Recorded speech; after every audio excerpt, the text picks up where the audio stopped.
நீ ஆர்ட்ஸ் தானடா படிச்ச? எப்படி ஐடில வேலை பார்க்குற? எந்த டிகிரினாலும் பரவாயில்லண்ணா. சென்னையில் இருக்க எஸ்எல்ஏ ஐடி ட்ரைனிங் இன்ஸ்டியூட் தான் நான் ட்ரைனிங் எடுத்தேன். மாதம் 30,000 சம்பாதிக்கிறேன். சூப்பர்டா. For IT training and placement contact 8870767784.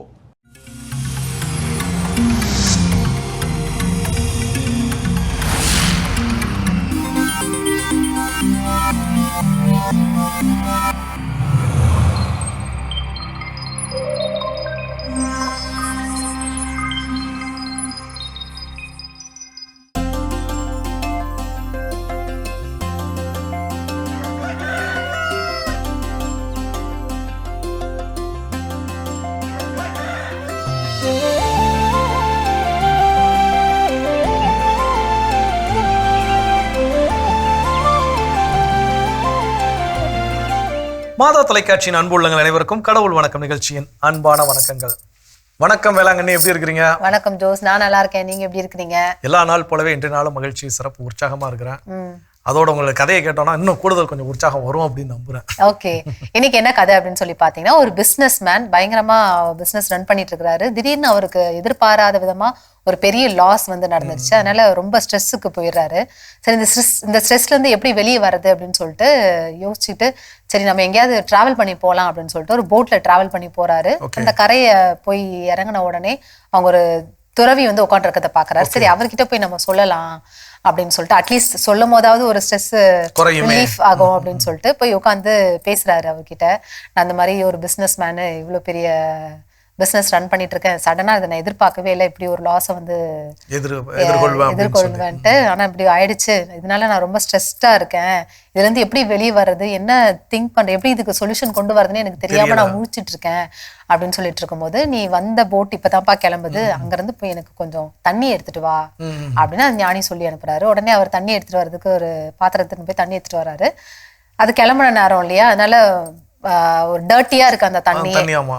அதனால அந்த ஞானி சொல்றாரு, இல்ல இது ரொம்ப டர்ட்டியா இருக்கு, எனக்கு வந்து கிளியர் வாட்டரா வேணும், அதனால போய் கிளியர் வாட்டரா கொண்டு வா அப்படின்னு சொல்லி திரும்ப அனுப்புறாரு.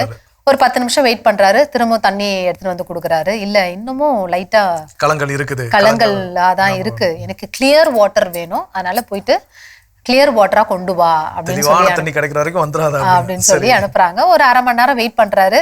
தண்ணி கொஞ்சம் அந்த எல்லாமே தெளிவாயிடுச்சு. எடுத்துட்டு வராரு. எடுத்துட்டு வந்த உடனே தெளிவான தண்ணிய கொடுக்குறாரு. உடனே அவர் சொல்றாரு, இப்ப உன்னோட இதுலயும் நீ இப்படிதான் ஒரு மனநிலையில இருக்கிற, இந்த மனநிலையில நீ வந்து என்ன யோசிச்சாலுமே உனக்கு தெளிவான ஒரு முடிவு எடுக்க முடியாது, கொஞ்ச நேரம் வெயிட் பண்ணு, அது உனக்கு ஒரு நாள் ஆகலாம், இல்ல ஒரு வாரம் ஆகலாம், ஒரு மாசம் கூட ஆகலாம், அந்த பிரச்சனையை எப்படி சால்வ் பண்றது அப்படிங்கிற ஒரு சொல்யூஷன் கிடைக்கிறதுக்கு. ஆனா ஒரு நல்ல கொஞ்சம் இந்த ஸ்ட்ரெஸ் எல்லாம் போறதுக்கு உனக்கு ஒரு டைம் வந்து எடுக்கும். அந்த டைம் எடுத்துக்கோ, எடுத்துட்டு நீ முடிவெடு, நல்ல முடிவா நீ வந்து எடுப்ப அப்படின்னு சொல்லி அனுப்பிச்சாராம். கண்டிப்பா, ஏன்னா இது நல்ல ஒரு பாடம். ஆனா இதுல கூடுதலாக இன்னொரு கவனிக்க வேண்டிய, நாம் கவனிக்க தேவையான இன்னொரு பாடம் என்னன்னு பாத்தீங்கன்னா, அந்த தண்ணி, கலங்கிய தண்ணி தெளிவாகிறதுக்கு என்ன செஞ்சான்னு பார்த்தா எதுவுமே செய்யல. ஆமா, அதைத்தான் நாமளும் செய்யணும். அது சிலருக்கு இந்த ஸ்ட்ரெஸ் எனக்கு போகவே மாட்டேங்குன்னு சொல்லக்கூடிய காரணம் நம்ம எதுவுமே செய்யாம இருக்கணும். எதுவுமே செய்யாமல் இருக்கணும் மீன்ஸ் அந்த பிரச்சனையை பத்தி யோசிக்காம இருக்கணும். ஆனா நம்ம ஒரு நாளைக்கு 24 மணி நேரத்துல எக்ஸ்ட்ரா பக்கத்து நாள்ல இருந்து 1 மணி நேரம் கடன் வாங்கி அந்த பிரச்சனையை பத்தி மட்டும்தான் யோசிப்போம். அப்படி யோசிக்கிறப்போ அந்த கலங்கிய நீரை தெளிவான நீராக மாறினது போல நம்முடைய குழம்பிய மனது ஒரு சாந்தமான நிலைக்கு மாறுமான்னு கேட்டா நிச்சயமா மாறாது. ஸோ அந்த இருக்கக்கூடிய 24 மணி நேரத்துல அந்த பிரச்சனையை பத்தி நான் யோசிக்காம இருந்தா தான் அது ஒரு சாந்தமான மனநிலைக்கு வரும், நல்ல தீர்வை என்னால் எடுக்க முடியும். எப்படி அந்த கலங்கிய நீர் தெளிவாவதற்கு நான் எதுவும் செய்யலையோ, அது போல குழப்பம் அடைந்த என்னுடைய மனது தெளிவாவதற்கு அந்த பிரச்சனையை பத்தி நான் என்ன பண்ணக்கூடாது, யோசிக்கவே கூடாது. இதையும் நாம் இங்கு கற்றுக்கொள்வோம். நல்ல ஒரு சிந்தனை. இந்த சிந்தனையோட நீங்க நாளை தொடங்கலாம். இப்ப ஆலய தரிசனம் பார்க்கலாம். ஓகே.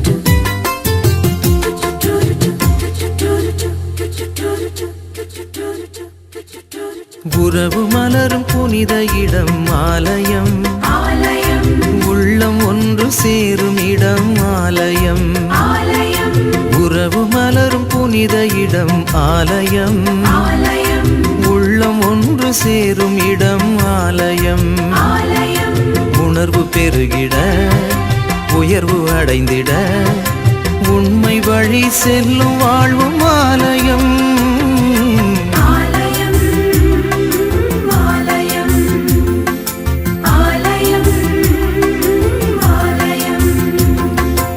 உறவு மலரும் புனித இடம் ஆலயம், உள்ளம் ஒன்று சேரும் இடம் ஆலயம்.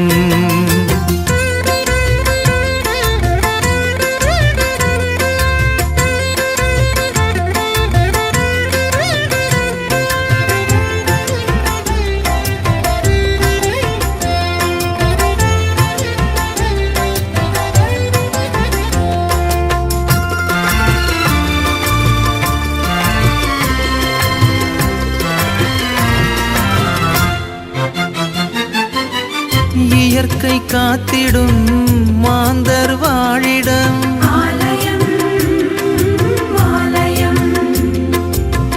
பகிர்ந்து வாழ்ந்திடும் உயிர்கள் உறைவிடம்,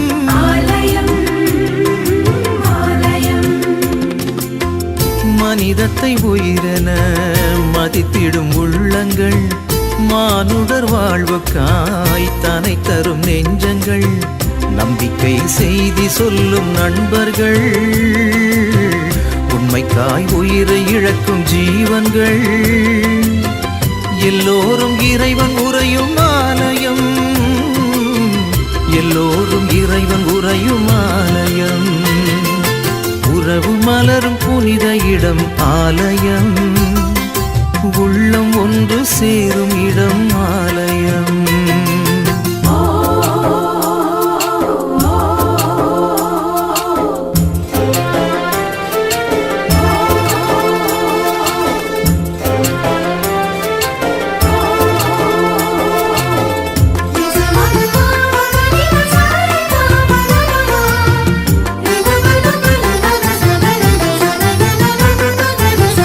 பசுமை சோலைகள் பாடும் பறவைகள்,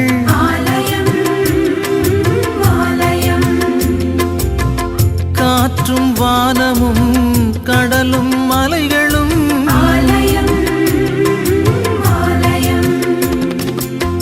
விடியலின் குரலென ஒலித்திடும் கலைகளும், கடவுளே உன் புகழ் பாடிடும் கவிதையும், நல்வார்த்தை பேசுகின்ற நாவுகள், நல்லோரின் பாதை செல்லும் பாதங்கள், எல்லாமே இறைவன் உறையும் ஆலயம், எல்லாமே இறைவன் உறையும் ஆலயம், உறவு மலரும் புனித இடம் ஆலயம், உள்ளம் ஒன்று சேரும் இடம் ஆலயம், உறவு மலரும் புனித இடம் ஆலயம்.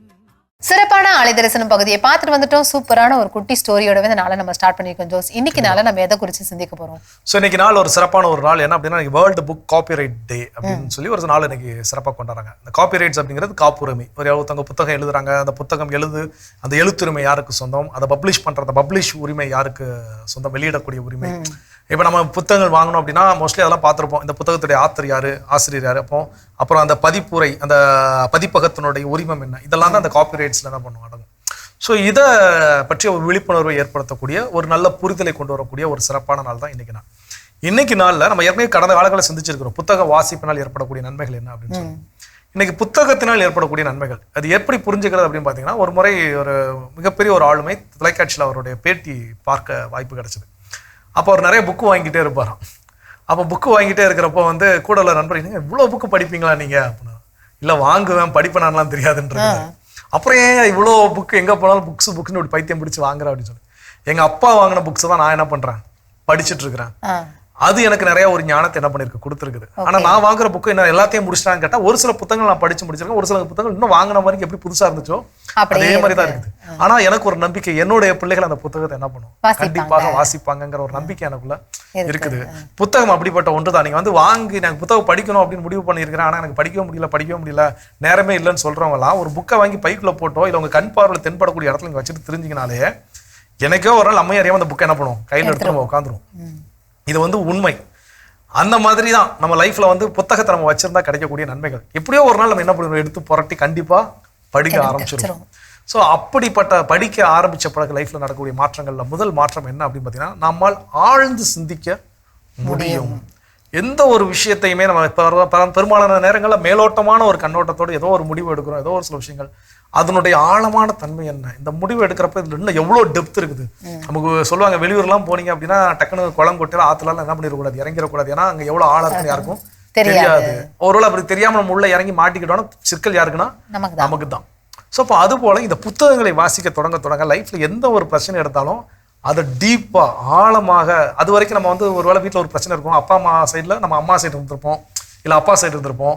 இந்த புத்தகங்கள் வாசிக்க தொடங்கிய பிறகு ஒரு பிரச்சனை அதே பிரச்சனை திரும்பவும் வருதுன்னா ஆழ்ந்து சிந்திச்சு ஓகே இதுல யார் பக்கம் நியாயம் இருக்குன்னு நம்மளால என்ன பண்ண முடியும், உறுதிப்பட நிற்க முடியும். அது வரைக்கும் அப்படி உறுதியாக நிற்க மாட்டோம். அப்போ வரைக்கும் எமோஷனலா ஒன்று அம்மா சைடு நிற்போம் இல்லை அப்பா சைடு நிற்போம், அவ்வளோதான். பட் ஆனால் புத்தகம் வாசிக்க தொடங்கிய பிறகு எந்த ஒரு பிரச்சனையை நம்ம அணுகுவதாக இருந்தாலும் அதனுடைய ஆழம் என்ன, அதனுடைய மூலம் என்ன, அதனுடைய ரூட் காஸ் என்னங்கிறத தெரிஞ்சு நம்மால் முடிவெடுக்க முடியும். ஓகே, இன்னும் என்னென்னலாம் இருக்குன்னு நம்ம தொடர்ந்து பேசுவோம். அதுக்கு முன்னாடி அடுத்த பகுதியை பார்க்கலாம்.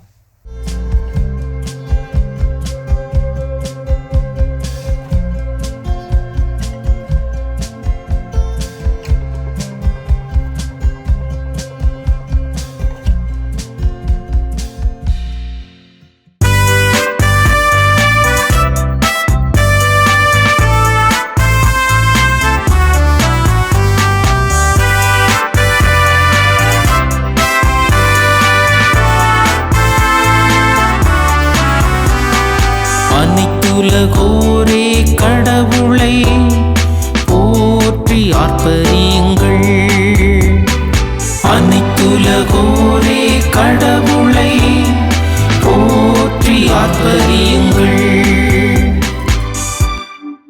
மக்களினங்களே நம் கடவுளை போற்றுங்கள், அவரை புகழ்ந்து பாடுமொழி கேட்கச் செய்யுங்கள். நம்மை உயிர் வாழச் செய்தவர் அவரே, அவர் நம் கால்களை இடரவிடவில்லை. அனைத்துலகோரே கடவுளை போற்றி ஆர்ப்பரியுங்கள், அனைத்துலகோரே கடவுளை போற்றி ஆர்ப்பரியுங்கள். இயேசுவில் பிரியமான சகோதர சகோதரிகளே, மாதா தொலைக்காட்சி நண்பர்களே, தினமொரு திருப்பாடல் நிகழ்வில் உங்கள் அனைவரையும் சந்திப்பதிலே பெருமகிழ்ச்சி அடைகிறேன். இன்றைய நாளிலே நம்முடைய சிந்தனைக்காக கொடுக்கப்பட்டிருக்கக்கூடிய திருப்பாடல் எண் 66. இதனுடைய பல்லவியாக அனைத்துலகோரே கடவுளை போற்றி ஆர்ப்பரியுங்கள் என்று கொடுக்கப்பட்டிருக்கிறது. பிரியமான சகோதர சகோதரிகளே, இந்த திருப்பாளுடைய விவிலிய பின்னணியை சற்று அலசி ஆராய்ந்து பார்க்கும் பொழுது இந்த திருப்பாடல் இன்றைய நாளிலே நமக்கு கொடுக்கக்கூடிய மிக அழகான வாழ்க்கை பாடங்களை நீங்களும் நானும் மிக எளிதாக புரிந்து கொள்ளலாம். சிறப்பாக இந்த நாளிலே இந்த திருப்பாடலுடைய விவிலிய பின்னணி என்ன, கடவுளின் செயல்களை வந்து பார்க்க பாருலகில் இருக்கக்கூடிய அனைத்து மக்களுக்கும் ஒரு அழைப்பானது கொடுக்கப்படுகிறது. இஸ்ரேலின் கடவுள் இஸ்ரேல் சார்பாக செய்த அரும்பெரும் செயல்களை எல்லாம் வந்து கண்ணார கண்டுகளியுங்கள் என்கிற ஒரு அழைப்பானது கொடுக்கப்படுகிறது. யாரெல்லாம் கடவுளுடைய நிறை அருளை பெற்று கொண்டார்களோ அவர்கள் அனைவருமே உலகிற்கு ஒரு சாட்சியாக இருப்பதை இந்த திருப்பாடல் எடுத்து காட்டுகிறது. ஏனென்றால் இந்த திருப்பாடலின் வழியாக இதன் ஆசிரியர் கூறுவது, இஸ்ரேல் மக்கள் ஒரு முழுமையான ஒரு குழு. இவர்கள்தான் கடவுள் செய்த அரும் செயல்கள் எல்லாம் கண்ணார பார்த்தார்கள்.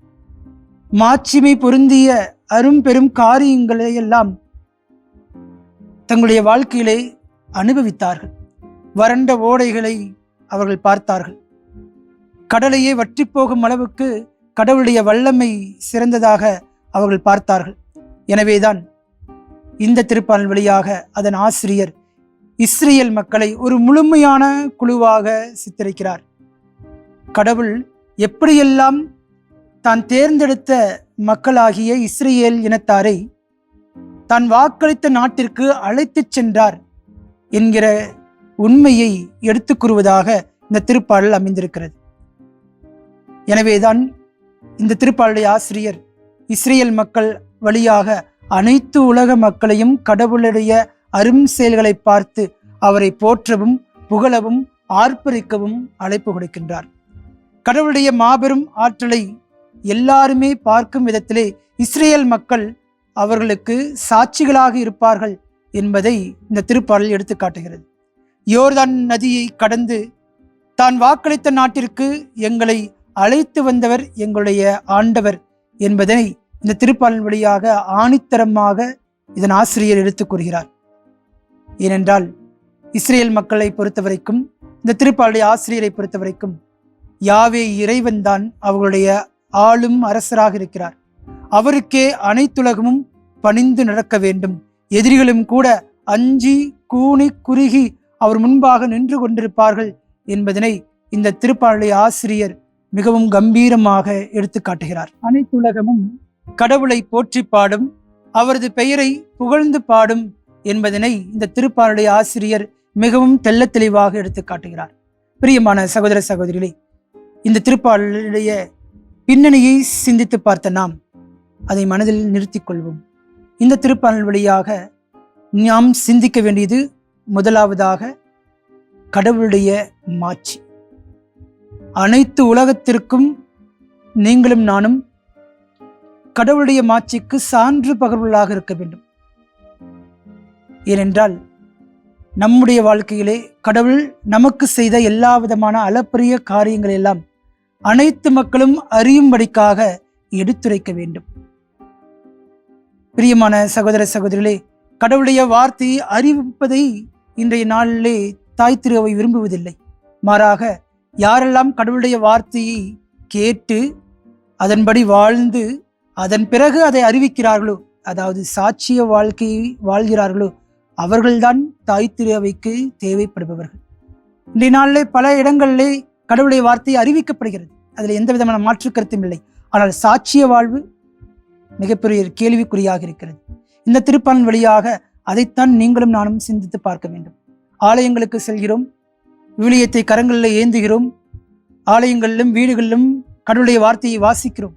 ஆனால் சாட்சிய வாழ்வு வாழ்கிறோமா என்று சிந்தித்து பார்த்தால் மிகப்பெரிய ஒரு கேள்விக்குறியாக இருக்கிறது. ஏனென்றால் நீங்களும் நானும் தான் நம்முடைய ஆண்டவர் நம்முடைய வாழ்க்கையிலே நமக்கு செய்த எல்லா நன்மைகளையும் கண்ணார பார்த்திருக்கிறோம், தொட்டு அனுபவித்திருக்கிறோம். கடந்த நாட்களிலே நம்முடைய வாழ்க்கை எப்படி இருந்தது, இப்பொழுது என்னுடைய வாழ்க்கை எப்படி இருக்கிறது, எந்த அளவிற்கு கடவுள் என்னுடைய வாழ்க்கையிலே உயரத்திற்கு என்னை அழைத்து வந்திருக்கிறார் என்பது எல்லாம் நமக்கு தெரியும். ஆனால் தெரிந்திருந்தும் கூட சாட்சிய வாழ்வு வாழாமல் அவரை விட்டு விலகிச் சென்று கொண்டிருக்கிறோம். அதைத்தான் இன்றைய நாளிலே சிந்தித்து பார்க்கவும் சுய ஆய்வு செய்து பார்க்கவும் அழைக்கப்படுகிறோம். நம்முடைய சிந்தனையால், சொல்லால், செயலினால், வாழ்க்கையினால் கடவுளுக்கு சான்று பகலாக வாழ அழைக்கப்படுகிறோம். இயேசுடைய உயிர்ப்பும் அந்த அழைப்பினைத்தான் நமக்கு கொடுக்கிறது. எனவே சிந்தித்து பார்ப்போம். நாம் சாட்சியுள்ள பிள்ளைகளாக வாழ்ந்திட முயற்சி செய்வோம். கடவுள் உங்களையும் என்னையும் நிறைவாக ஆசீர்வதிப்பாராக. ஆமென். மன்றாடுவோமாக. என்றும் வாழும் எல்லாமுள்ள இறைவா, தருமையான நாளை கொடுத்ததற்காக நன்றி செலுத்துகிறோம். அனைத்துலகோரே கடவுளை போற்றி ஆர்ப்பரியுங்கள் என்கிற திருப்பாடலுடைய வார்த்தைகளுக்கு ஏற்ப இதோ இந்த உலகத்தாரோடு இணைந்து கிறிஸ்தவர்களாகிய நாங்கள் இதோ மற்ற மக்களுக்கு முன்பாக சான்று பகரக்கூடிய பிள்ளைகளாக வாழ அழைக்கப்பட்டிருக்கிறோம் என்பதை உணர்ந்து கொள்கிறோம். அன்பு தகப்பனை இறைவா, சிந்தனையாலும் சொல்லாலும் செயலாலும் இதோ இஸ்ரேல் மக்களுக்கு இந்த திருப்பாடலுடைய ஆசிரியர் கொடுத்த அழைப்பினை போல இதோ இன்றைய நாளில் கிறிஸ்தவர்களாகிய எங்களுக்கும் இந்த அழைப்பு கொடுக்கப்பட்டிருக்கிறது. என்றால் நாங்களும் கடவுளுடைய மாட்சியை எங்களுடைய வாழ்க்கையிலே கண்ணார கண்டிருக்கிறோம், தொட்டு அனுபவித்திருக்கிறோம். அதற்கெல்லாம் சான்று பகரக்கூடிய பிள்ளைகளாக நாங்களும் மாறிட எங்களுக்கு அருளையும் ஆசீர்வாதத்தையும் தந்தருள்வாராக. எங்கள் ஜெபம் கேளும் ஜீவனுள்ள நல்ல பிதாவே, ஆமென். அருமையான தினம் ஒரு திருப்பாடல் பகுதி பார்த்துட்டோம். அதோட இன்னைக்கு பேசிட்டு இருக்கிறோம் புத்தகத்தினால் நமக்கு கிடைக்கக்கூடிய நன்மைகள். அடுத்ததா என்ன சொல்றாங்க? அடுத்ததா உங்களோட பெர்ஸ்பெக்டிவ் மாறும் அப்படின்னு சொல்றாங்க இந்த புத்தகம் வாசிக்கிறதுனால. இப்போ ஒரு பேரண்ட் ஆகும்போது நம்ம பேரண்டோட பெர்ஸ்பெக்டிவ்ல இருந்து பார்ப்போம், கிராண்ட் பேரண்ட் ஆகும்போது கிராண்ட் பேரண்ட் பெர்ஸ்பெக்டிவ்ல இருந்து பார்ப்போம். பட் புத்தகம் வாசிக்கும் போது இப்ப நம்ம ஒரு விஷயம் செய்யறோம் அப்படின்னும் போது அடுத்தவங்க இது என்ன கண்ணோட்டத்தோட பார்ப்பாங்க அப்படிங்கறத முதற்கொண்டு ரொம்ப பிராட் மைண்டடா நம்மளால திங்க் பண்ண முடியும். இப்ப அவங்களோட தாட்டும் நம்மளால தப்புன்னு சொல்ல முடியாது. ஏன்னா நம்ம நிறைய விஷயங்களை தெரிஞ்சு வச்சிருக்கோம் இல்லையா, புத்தகம் வாசிச்சு. அதனால இப்ப அவங்க திங்க் பண்ணதும் அவங்க சைட்ல இருந்து அது வந்து கரெக்டா தான் யோசிச்சிருப்பாங்க. அவங்களோட பெர்ஸ்பெக்டிவ் கரெக்டா தான் இருக்கும். அது நமக்கு வந்து அதை நம்ம புரிஞ்சுக்குவோம். இல்ல இதுக்கு முன்னாடி வரைக்கும் புத்தகம் வாசிக்காதவங்க எல்லாம் பாத்தீங்கன்னா இதெல்லாம் எப்படி இவங்க இப்படி திங்க் பண்றாங்க, அப்படிலாம் வாய்ப்பே இல்லையே அப்படின்னு. ஆனா சில பேரால இல்ல இவங்க இந்த மாதிரி ஒரு மைண்ட் செட்ல இதை பார்த்திருப்பாங்க, இதனால இவங்க இந்த முடிவு எடுத்திருப்பாங்கன்னு சொல்லுவாங்க பாத்தீங்களா. அவங்க எல்லாருமே இந்த புத்தகம் வாசிக்கிறவங்களா இருப்பாங்க. ஏன்னா நிச்சயமா இதை சொல்லும்போது எனக்கு ஒரு திரைப்படம், அந்த திரைப்படம் என்ன அப்படின்னா அது ஆக்சுவலா ஒரு டைம் லூப் மூவி மாதிரி. ஆனா டைம் லூப் மூவி கிடையாது, ஒவ்வொருத்தருடைய பெர்ஸ்பெக்டிவ்ல இருந்து கதையை சொல்லும். இப்போ என் பெர்ஸ்பெக்டிவ்ல இருந்து கதையை சொல்றப்போ உங்களை பார்த்தீங்கன்னா இன்னும் இவ்வளோ பெரிய குடும்பக்காரியா அப்படின்னு பார்க்கக்கூடிய பார்வையாளருக்கு என்ன பண்ணும் தோணும். அதே இது இன்னொருத்தர் பெர்ஸ்பெக்டிவ்ல இருந்து பார்க்குறப்போ இல்லை இவங்க மாடரேட்டர் தானே இருக்கிறாங்க, இவங்க ஏன் அவன் பெர்ஸ்பெக்டிவ்ல இருந்து சொல்றப்போ இவங்க ரொம்ப கொடூரமா சித்தரிச்சிருக்கிறாங்க. அப்புறம் உங்களுடைய பெர்ஸ்பெக்டிவ்ல இருந்து ஸ்டோரி வரும், இவங்க பக்கம் இந்த நியாயம் இருக்கலப்பா, அப்ப அப்படி கோவப்பட தானப்பா செய்வாங்க அப்படிங்கிற மனநிலையை வந்து என்ன பண்ண திரைப்படம் இருக்கும். ஸோ அந்த திரைப்படம் ஒரே சீனை வேற வேற வேற வேற பெர்ஸ்பெக்டிவ்ல வந்து என்ன பண்ணும்னா எடுத்துருப்பாங்க. ஸோ என்ன அப்படின்னா அது திரைப்படமாக இருந்தாலும் அது ஃபர்ஸ்ட் ஒரு எழுத்து இல்லையா, புத்தகம், அது வந்து ஃபர்ஸ்ட் ரிட்டன்ல தான் அதை என்ன பண்ண முடியும், அப்படி கொண்டு வர முடியும். அப்போ ஒரே ஒரு பிரச்சனையை நம்ம இது வரைக்கும் நமக்கான கடிவாளத்தை கட்டி நமக்கான கண்ணோட்டத்துல மட்டும் தான் என்ன பண்ணுவோம் பார்த்துருப்போம். அதான் சொல்லுவாங்க, சின்ன வயசுல நம்ம அப்பா ஹீரோ மாதிரி தெரிவாரு, ஒரு குறிப்பிட்ட ஏஜுக்கு மேல அப்பா வில்லனா தெரிவாரு, அதுக்கடுத்து ஒரு குறிப்பிட்ட ஏஜுக்கு மேல பார்த்தா அப்பா கடவுளா என்ன பண்ணுவாரு தெரிவாரு. காரணம் அந்த பெர்ஸ்பெக்டிவ் மாறும். ஆனா அதை புத்தகம் வாசிக்க தொடங்கணும், புத்தகத்தை வாசிக்கின்றோம் அப்படின்னாலே அத்தகைய வைடு பெர்ஸ்பெக்டிவ் நமக்கு எளிதில் கிடைத்து விடும். எந்த பிரச்சனையும் நம்ம பலவித கண்ணோட்டத்தில் சிந்திச்சு ஓகே அதுக்கெல்லாம் ஈஸியா என்ன பண்ணோம்னா டென்ஷன் ஆக மாட்டோம். ஃபர்ஸ்ட் விஷயம் அதுதான் கிடைக்கக்கூடிய பெனிஃபிட். ஏதாவது ஒன்று வச்சா ஐயோ இப்படி ஆயிடுச்சுன்னு பதட்டப்பட மாட்டோம், டென்ஷன் ஆக மாட்டோம், ரிலாக்ஸா ஓகே இது எப்படி ஹேண்டில் பண்ணலாம் அப்படிங்கிற மனநிலைக்கு நம்மால் வர முடியும். ஓகே, என்னென்ன பெனிஃபிட்ஸ்லாம் இருக்கு இந்த புத்தகம் வாசிக்கிறதுனால அப்படின்னு தொடர்ந்து பேசுவோம். அதுக்கு முன்னாடி அடுத்த பகுதியை பார்க்கலாம்.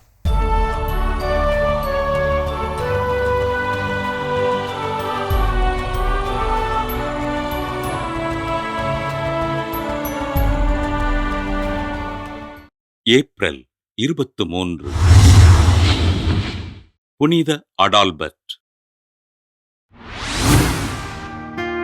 பொஹேமியாவின் இளவரசரான ஸ்லாவனி ஸ்டோராசிஸ்லாவா பெற்றோருக்கு கிபி 956ஆம் ஆண்டு பிறந்தார் அடால்பர்ட்.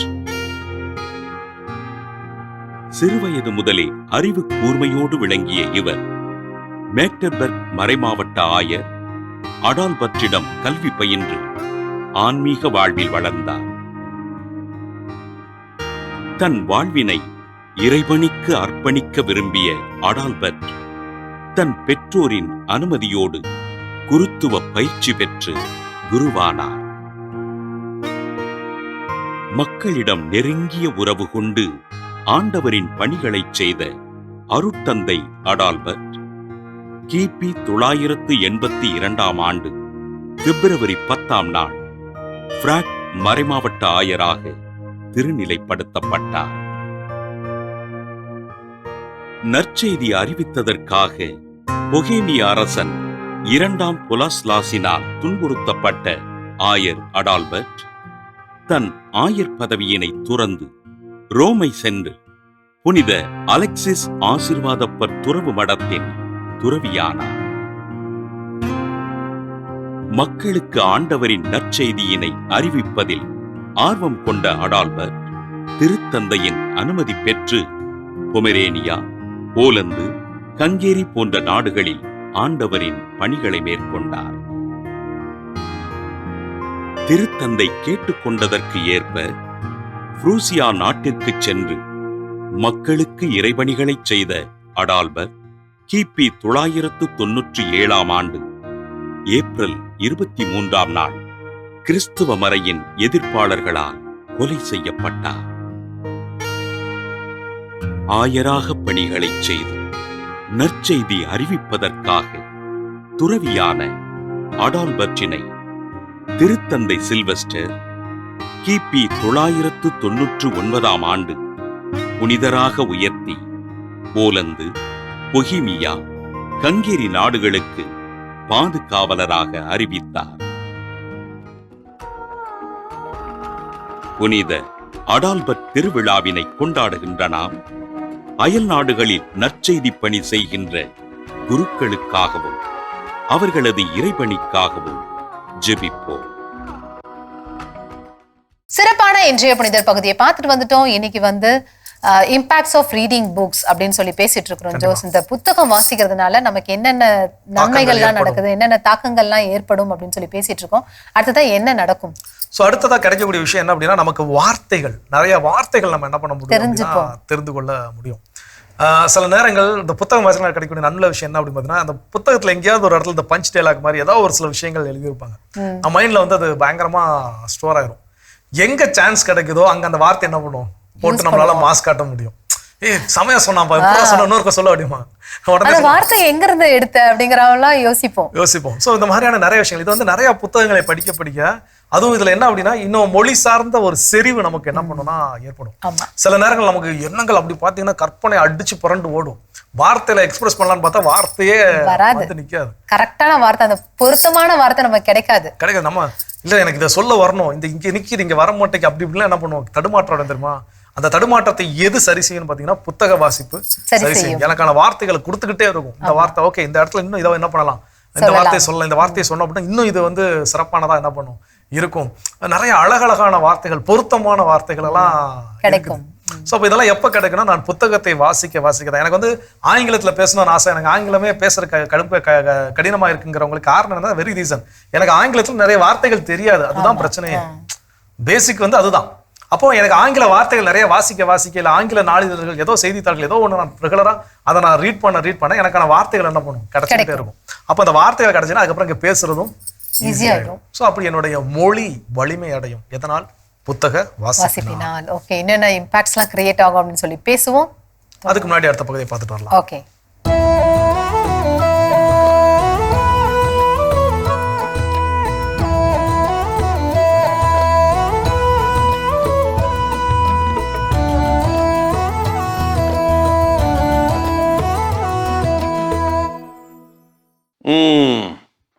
முல்லா கதை கேட்டு ரொம்ப நாளாச்சுல்ல.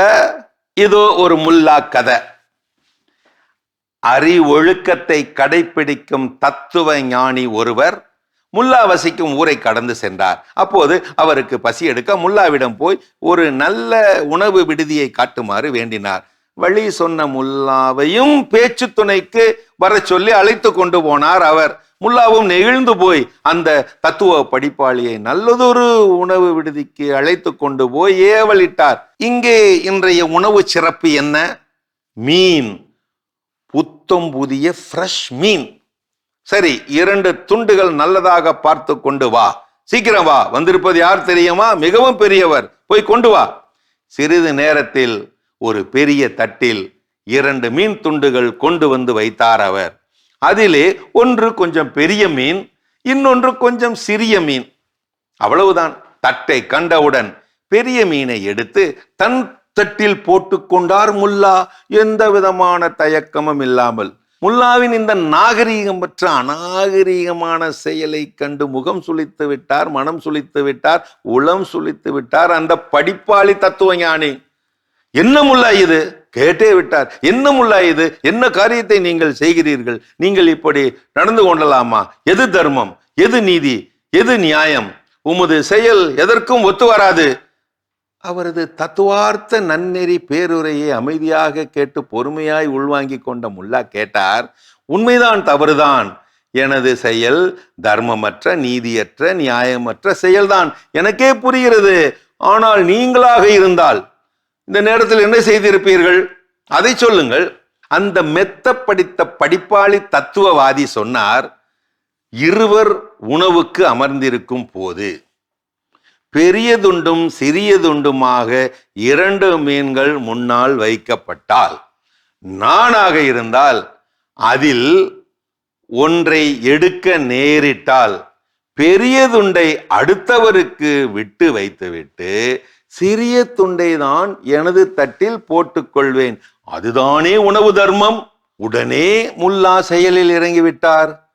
இவ்வளவுதானே, இதோ நீங்கள் விரும்பும் சின்ன மீன் துண்டு இங்கேதானே இருக்கிறது, இதோ எடுத்துக்கொள்ளுங்கள். எடுத்து காட்டி அந்த சின்ன மீன் துண்டை அவர் தட்டிலே போட்டுவிட்டு தனது தட்டிலே பெரிய மீன் துண்டை வைத்துக்கொண்டு மும்முரமாக சாப்பிட ஆரம்பித்தாராம் முல்லா. எப்படி இருக்கு நம்ம முல்லாவோட சொல்லும் செயலும்? தர்க்க ரீதியாக முல்லாவின் செயல் சரியே, ஆனால் தார்மீக ரீதியாக முல்லா செய்தது சரியா? தார்மீக சமபந்தி மேசையிலே கடைசியில் வருபவருக்குத்தான் சிறந்த முக்கிய அரிய உணவு வகைகள் அதிகம் கிடைக்குமாம். படைக்கு பிந்து பந்திக்கு முந்து எதுக்கு? பந்தியில் முக்கியமற்றவைகளை அரிதற்றவர்களை எடுத்து சாப்பிடுவதற்குத்தான் பந்திக்கு முந்து. சிறப்பானவைகளை எடுத்து வைத்து வெட்டுவதற்கு அல்ல. உண்ணும் உணவை வீண் செய்யாதே. நீ செய்யும் முதல் அன்னதானம் உணவை வீணாக்காமல் இருப்பதுதான். பகிர்ந்து உண்டால் பகைமை வளராது. இளைஞர்களே கவனியுங்கள். ஒருவரின் நல்லொழுக்க நன்னடத்தை நற்பதிவு பந்தியிலேதான் கண்காணிக்கப்படுகிறது. பொண்ணு பார்க்க போகும்போது ஜாக்கிரதையா இருந்துக்கங்க. என்ன நான் சொல்றது? அருமையான கதைகள் 1000 பகுதி பார்த்துட்டோம். இன்னைக்கான கதை சிந்தனை கேட்டாச்சு. அதோட இன்னைக்கு நம்ம பேசிட்டு இருக்கிறோம். புத்தகத்தை பத்தி பேசினாலே நான் வேற ஒரு உலகத்திற்கு ஓடி போயிடுவேன். அந்த மாதிரி ஒரு மகிழ்ச்சி தரக்கூடிய விஷயங்கள் புத்தகங்கள், அதனால் கிடைக்கக்கூடிய ஆதாயம் நன்மைகள் என்னென்னு பேசிட்டு இருக்கோம். அதில் அடுத்தது என்ன சொல்றாங்க? புத்தக வாசிப்புனால நமக்கு பொறுமை அப்படிங்கிற ஒரு விஷயம் நமக்கு கிடைக்கும் அப்படின்னு சொல்றாங்க ஜோஸ். ஏன்னா அந்த புத்தகம் வாசிக்கும் போது நம்மளால டக்கு டக்கு டக்கு டக்குன்னு வாசிட்டு போயினே இருக்க முடியாது. ஏன்னா அந்த கதையே ஒரு வேளை ஸ்லோவா இருக்கலாம். அடுத்தடுத்து என்ன நடக்க போகுது அப்படிங்கிறது பொறுமையா தான் எக்ஸ்பிளைன் பண்ணுவோம். நம்ம வாசிக்கும் போது அதை பொறுமையா தான் வாசிப்போம். புரியாம இருக்கலாம், இல்ல திரும்பவும் வாசிப்போம், இல்ல அந்த கதையே ஸ்லோவா இருக்கும். அதுக்கேற்ற மாதிரி தான் நம்ம வாசிப்போம். இப்ப அந்த இடத்துல ஏதோ ஒரு சண்டை காட்சி அப்படின்னு போயிட்டு இருக்கு அப்படின்னாக்கா அப்ப ஃபாஸ்டா போவோம். இல்ல அந்த இடத்துல வேற ஏதோ ஒரு காட்சி போயிட்டு இருக்கு அப்படின்னாக்கா அது ஸ்லோவா. சோ அதுக்கேற்ற மாதிரி நம்ம அந்த மூடு கிரியேட் பண்ணி போறோம் இல்லையா? அதே மாதிரிதான் இப்ப நம்ம வாழ்க்கையில ஏதாவது ஒரு விஷயம் நடந்துட்டு இருக்கு அப்படின்னும் போது அதை பொறுமையா ஹேண்டில் பண்ணக்கூடிய அந்த பொறுமை அப்படிங்கிற ஒரு விஷயம் இந்த புத்தக வாசிப்பினால நமக்கு கிடைக்கும் அப்படின்னு சொல்றாங்க. கண்டிப்பா நம்ம அறியாமல், ஏன்னா நீங்க சொல்ற மாதிரி ஒரே நாள்ல புத்தகத்தை வாசித்து முடிக்க முடியுமா அப்படின்னு கேட்டா அந்த நாள் முழுவதும் நீங்க ஸ்பெண்ட் பண்ணாலுமே மேபி வாய்ப்புகள் உண்டு, இல்லாமலும் இருக்கலாம். எனக்கு 1 மணி நேரத்தில் நான் 10 புக்கை ரீட் பண்ணிடணும்பா, வாசிடணுமான்னு கேட்டீங்கன்னா நம்ம ஒன்றும் சிட்டி ரோபோட் கிடையாது. அப்படி வச்சு மூஞ்சிக்கு முன்னாடி 2 ஸ்வைப் பண்ணிட்டு ரீட் பண்ணிட்டாங்க அப்படின்னு சொல்றதுக்கு. ஸோ அப்போ அந்த வாசிப்பு ஒரு பொறுமையானது, அழகானது. சில புத்தகங்கள்லாம் திரும்ப திரும்ப திரும்ப திரும்ப நீங்க வாசிக்க வாசிக்க திரும்ப திரும்ப திரும்ப வேற ஒரு புதிய பரிணாமத்தை நமக்கு கொடுக்கும், புதிய கண்ணோட்டங்கள் என்ன பண்ணும் நமக்கு கொடுக்கும். அப்போ இதெல்லாம் மீண்டும் மீண்டும் அதில் லயத்து போகின்ற பொழுதுதான் நம்மையும் அறியாமல் நமக்குள்ள ஒரு ஸ்லோ, நம்ம சொல்லுவாங்களே slow and steady win the race, நிதானமே பிரதானம் அப்படின்லாம் சொல்றோம் இல்லையா? அது நம்மையே அறியாம நமக்குள்ள ஒரு பண்பாக என்ன ஆயிரும், மாறிடும். ஸோ அப்போ இயல்பாகவே நம்முடைய பொறுமை என்பது அதிகரிக்கும் அப்படிங்கிறத மாற்றுக்கிறது கிடையாது. இன்னும் இது போல வேற என்னென்ன ஆதாயங்கள் இருக்கு அப்படிங்கிறத நம்ம தொடர்ந்து பேசுவோம். அதுக்கு முன்னாடி ஒரு சின்ன பிரேக் போலாம். நிச்சயமா.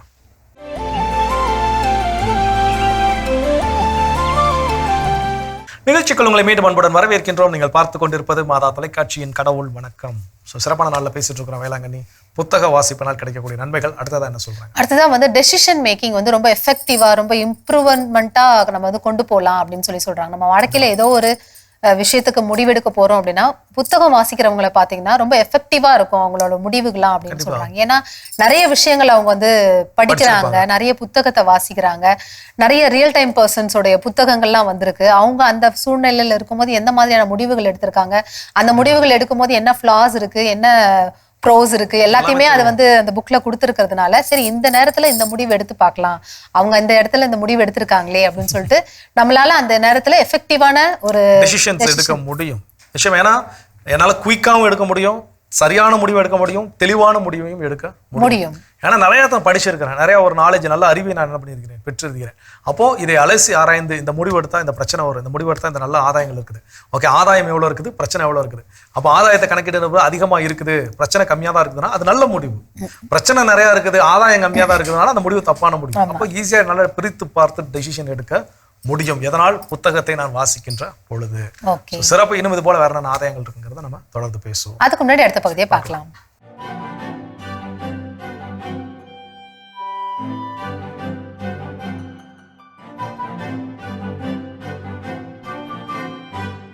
அன்பிற்கினிய மாதா தொலைக்காட்சி சுவைஞர்களே, தமிழினிய நெஞ்சங்களே, வணக்கம்.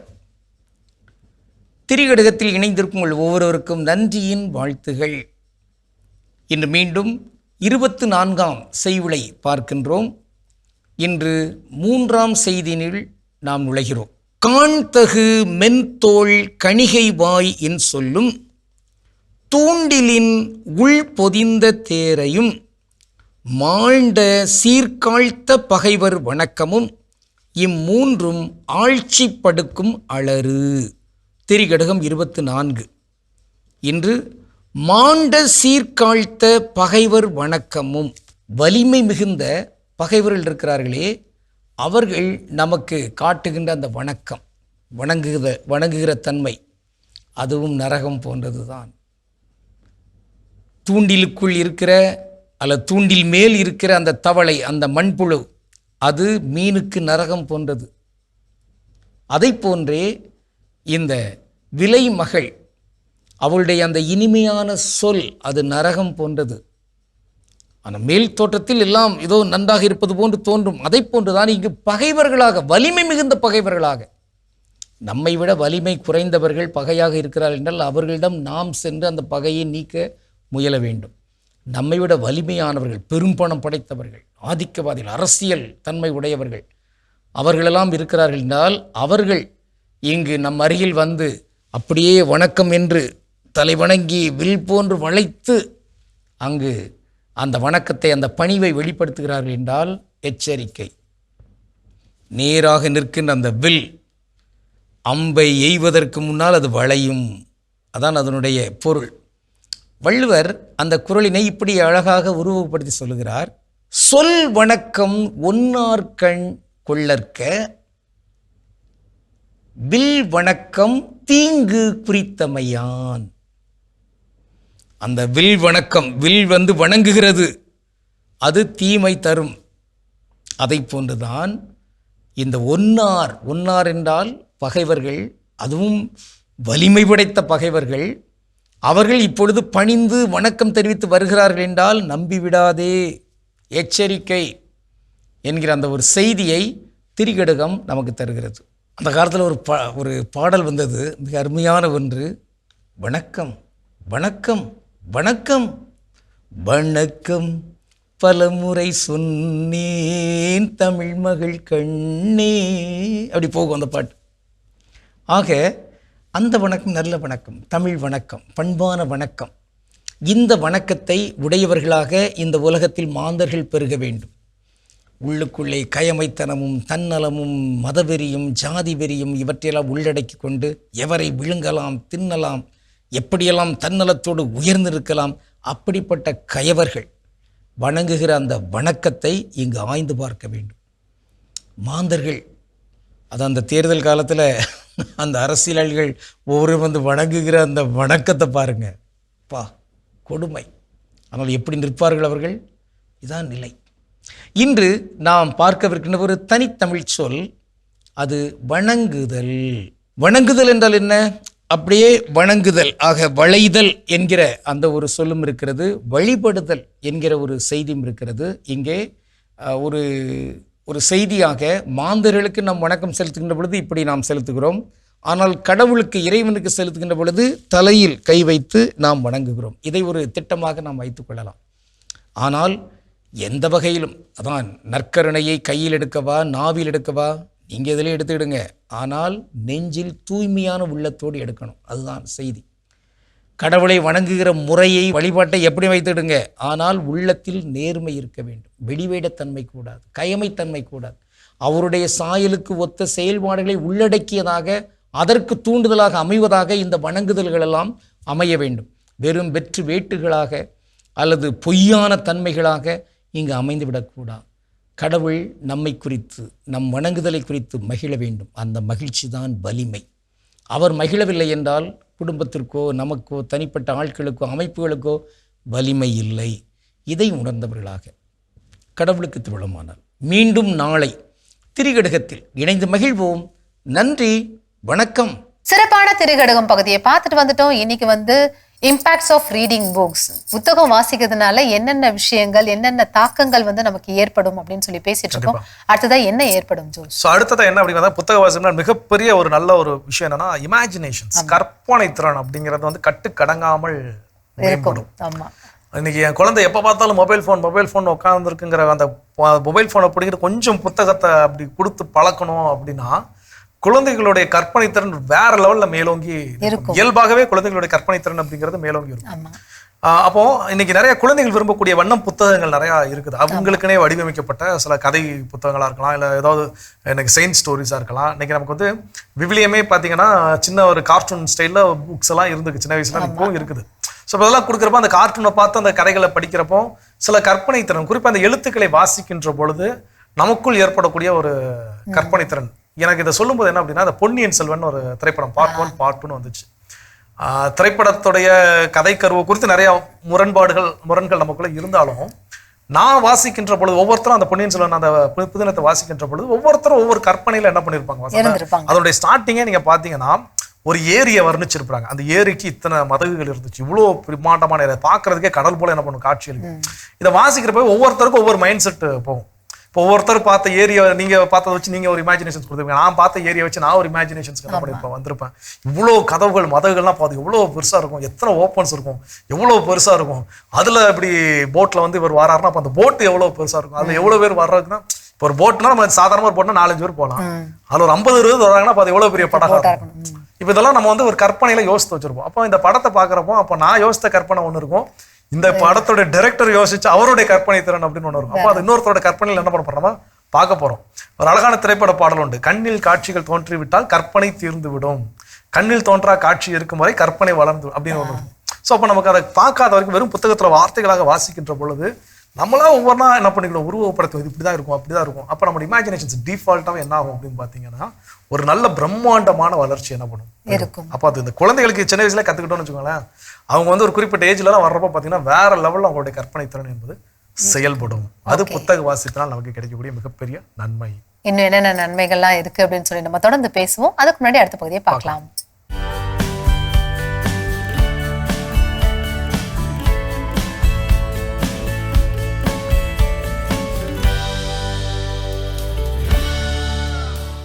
நீங்கள் இன்ஸ்டாகிராம் ரீல்ஸை திறந்தால் உங்களுக்கு பிடித்த வீடியோக்களே வரிசையாக வலம் வருகிறதா?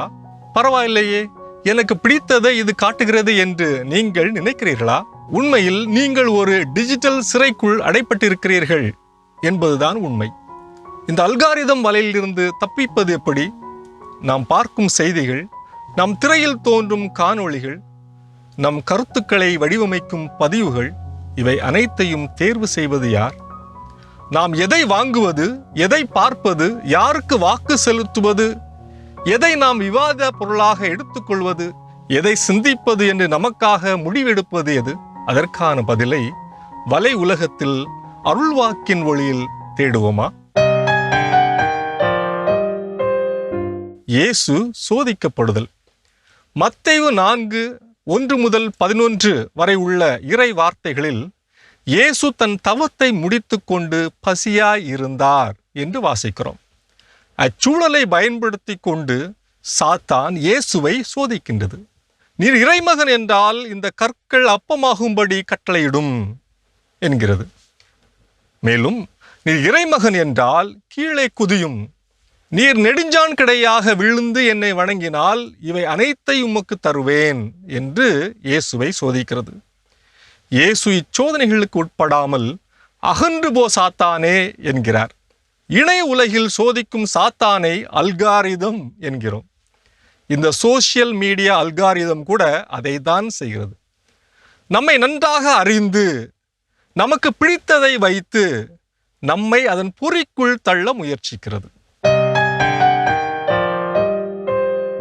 அல்காரிதம் என்பதை தானியங்கி நெறிப்பாட்டு முறை என்று மொழிபெயர்க்கலாம்.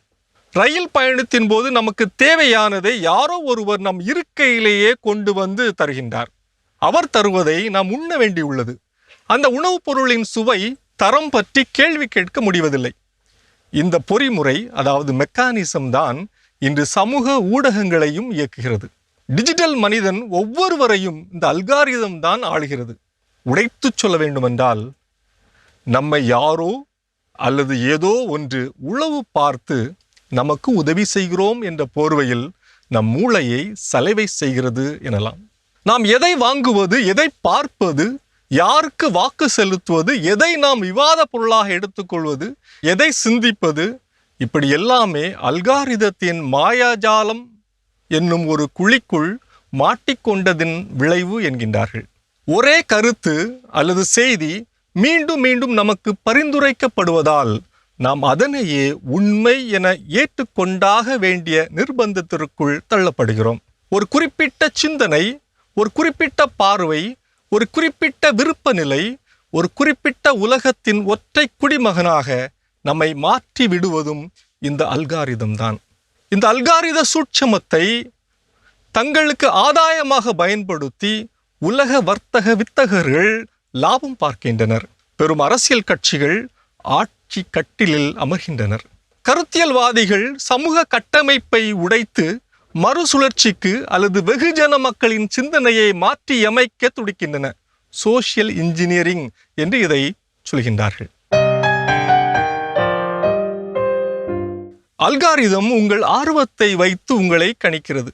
எனவே உங்கள் ஆர்வத்தை சமூக ஊடகங்களில் எளிதாக வெளிப்படுத்தாதீர்கள். உங்கள் யூடியூப் மற்றும் கூகுள் தேடல் வரலாற்றை அவ்வப்போது டெலீட் செய்யுங்கள். ஒரு வீடியோ முடிந்ததும் அடுத்த வீடியோ தானாக ஓடுவதை தடுத்து நிறுத்துங்கள். அதாவது ஆட்டோ பிளேயை டிசேபிள் பண்ணுங்கள். அல்காரிதம் உங்களை வழிநடத்த விடாதீர்கள். நீங்கள் அல்காரிதத்தை வழிநடத்துங்கள். உங்களுக்கு பயன் தராத வீடியோக்கள் வரும்போது தயங்காமல் நாட் இன்ட்ரெஸ்டட் அல்லது டோன்ட் ரெக்கமெண்ட் மீ என்பதை அழுத்துங்கள். பாலைவனத்தில் இயேசு சோதிக்கப்பட்டார். ஆனால் அவர் அச்சோதனைக்கு சிக்கவில்லை. சோதனை வந்தது. ஆனால் இயேசு தன் ஞானத்தாலும் இறை வார்த்தையின் வல்லமையாலும் அச்சோதனைகளை வீழ்த்தினார். இன்று டிஜிட்டல் உலகத்தில் அல்காரிதம் நம்மை இத்தகைய சோதனைக்கு உட்படுத்துகிறது. அவை நம்மை அறிகிறது, நம் விருப்பங்களை நினைவில் வைக்கிறது, நம்மேல் அதிகாரம் செய்ய விரும்புகிறது. சோதனையின் வேளையிலும் உண்மையையும் மனித மாண்பையும் மதிப்பையும் விடாமல் பிடித்துக் கொள்வதே ஞானம் என்று சொல்லப்படுகிறது. இது வலை உலகம் 360 டிகிரி டிஜிட்டல் உலகிற்கான உங்கள் அகராதி. அருமையான வலையுலகம் 360 டிகிரி பார்த்தாச்சு. அதோட இன்னைக்கு நம்ம பேசிட்டு இருக்கிறோம் கடவுள் வணக்கம் நிகழ்ச்சியில புத்தக வாசிப்பினால் கிடைக்கக்கூடிய நன்மைகள். அடுத்ததா என்ன சொல்றாங்க? அடுத்ததா வந்து செல்ஃப் அவேர்னஸ் அப்படிங்கிற ஒரு விஷயத்த வந்து கொடுக்கும் அப்படின்னு சொல்றாங்க. இப்ப எல்லாருக்கும் புத்தகம் வாசிக்கும் போது ஏதோ ஒரு கேரக்டர் நமக்கு ரொம்ப பிடிச்சிருக்கும். அந்த கேரக்டராவே நம்ம வந்து திங்க் பண்ண ஆரம்பிச்சிருவோம் இல்லையா? ஓகே அது அப்படிங்கிற மாதிரி போயிடும். ஆச்சோ அந்த கேரக்டர் நல்லா பாடுவாங்க, இல்ல நல்லா டான்ஸ் ஆடுவாங்க, இல்ல நல்லா பேசுவாங்க அப்படின்னா அப்ப நம்மளாலையும் பேச முடியும்.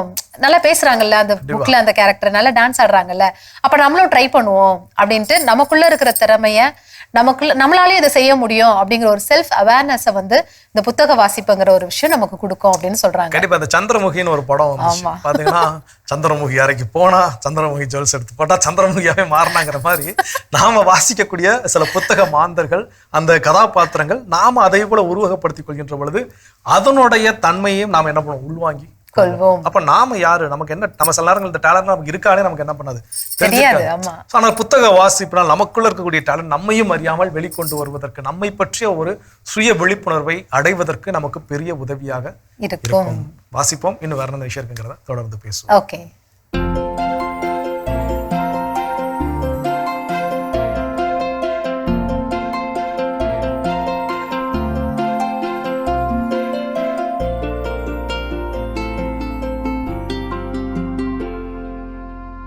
அனைவருக்கும் வணக்கம். இனி வரக்கூடிய இந்த நேரத்தில் வந்து நமக்கு ஓரளவுக்கு சித்திரை மழை ஆரம்பிச்சிருக்க வாய்ப்பு இருக்குல்ல, அதில் ஆரம்பிக்க போகிற வாய்ப்பு இருக்குது. எங்கெல்லாம் வாய்ப்பு கிடைக்கிற இடத்துலாம் மானாவாரி பயிர்களாக எதெல்லாம் போட முடியுமோ அதுக்கான திட்டமிடல் பண்ணுறது ரொம்ப நல்லதுங்க. முக்கியமாக சோளம், கம்பு, சிறுதானியங்கள், அப்புறம் கடலை, நிலக்கடலை, ஒரு சில நேரத்தில் மக்காச்சோளம், இதெல்லாம் வந்து இந்த டைமில் ரொம்பவே செய்யக்கூடிய வகையிலான பயிராக இருக்கும். இது இல்லாத மரவள்ளியாக இருக்கட்டும் அல்லது வந்து பருத்தி, மானாவாரியாக போடக்கூடிய பயிர்கள் எல்லாம் இந்த காலத்தில் திட்டமிடுறது நல்லது. அதுக்கு முன்னாடி என்ன செய்யணும் அப்படின்னா, இப்போ இருக்கக்கூடிய காலத்தில் உடனடியாக தேடி நல்ல விதைகள் கிடைக்குதான்னு பார்க்கணுங்க. இன்றைக்கி காலையில் கூட ஒருத்தர் என்ன பண்ணுறாரு, ஒரு 8 வருடமாக இயற்கை விவசாயம் பண்ணக்கூடிய ஒரு வயதான விவசாயி, அவர் எங்கே தப்பு பண்ணுறாரு அப்படின்னா, நடவு நட்டு 30 நாள் ஆயிடுச்சு, அந்த நெல்லை பார்த்தா வரப்பில் நின்று பார்த்தா எல்லா அடி இலைகள்லாம் ஒரு 20 இலை இருக்குன்னா அடி இலையெல்லாம் பச்சையாக இருக்குது, நுனி இலை ஃபுல்லாக மஞ்சளாக இருக்குது. என்ன பண்ணியிருக்காருன்னா அறுவடை செய்த நெல்லை வாங்கிட்டு வந்து அப்படியே நடவு பண்ணியிருக்காரு. இதை தான் நான் சொல்ல வரேன். விதைகளை முன்கூட்டியே ஆய்வு பண்ணி எங்கே கிடைக்குங்கிற தேடி கண்டுபிடிச்சி தரமான விதையை வாங்கி கையில் வைக்கணும். விதைகள் தான் நமக்கு ஒரு பேராயுதம். அந்த விதைகள் தான் முக்கியம்.